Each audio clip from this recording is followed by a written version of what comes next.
रत्नागिरीच्या लोटे MIDCतील एक्सेल कंपनीमध्ये गॅस गळती झाली आहे आणि या गॅस गळतीमुळे शेजारील चाळकेवाडीतील नागरिकांना त्रास झालाय।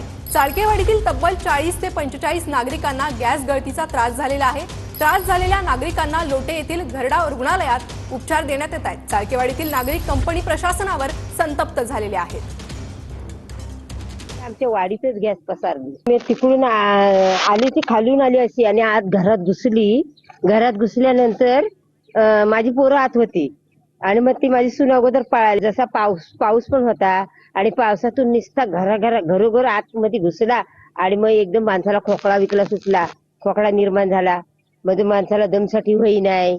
काल रात्री लोटे MIDC मधील एका कंपनीमध्ये मोठ्या प्रमाणात गॅस गळती झाली आणि ही संपूर्ण गॅस गळतीमुळे इथं असणाऱ्या राहणाऱ्या वाडीतील लोकांना धोका निर्माण झाला। का धोका निर्माण झाला त्या स्पॉटवरती मी आलोय। आपण हे दृश्य पाहू शकतोय। इथं असणारी ही कंपनी आहे आणि कंपनीचा हा प्लांट आहे आणि या प्लांटमध्ये वायू गळती झाली। कंपनी दृश्यामध्ये आपण पाहू शकतोय की कंपनी MIDC एरियात आहे, मात्र ही MIDCच्या बाजूला अशीच ही लोकवस्ती आहे। कंपनीचं ऑल कंपाऊंड बघू शकतो आपण। या ऑल कंपाऊंडला लागूनच अशी घरं आहेत आणि ह्या संपूर्ण घरामध्ये अशा पद्धतीची रचना आहे। यामध्ये गॅस गळती झाली तर कधीही गॅस येऊ शकतो। स्थानिक लोक या ठिकाणी राहतात। ही चाळकेवाडी आहे। ह्या चाळकेवाडीमध्ये हा सगळा गॅस आहे, हा लिकेज झाल्यानंतर पसरला आणि यामुळं या ठिकाणी घबराट आहे हे मोठ्या प्रमाणामध्ये निर्माण झालेलं आपल्याला पाहायला मिळते। सध्या तरी जे जखमी आहेत म्हणजे श्वसनाचा ज्यांना त्रास झालेला आहे त्या सगळ्या लोकांवरती उपचार सुरू आहेत।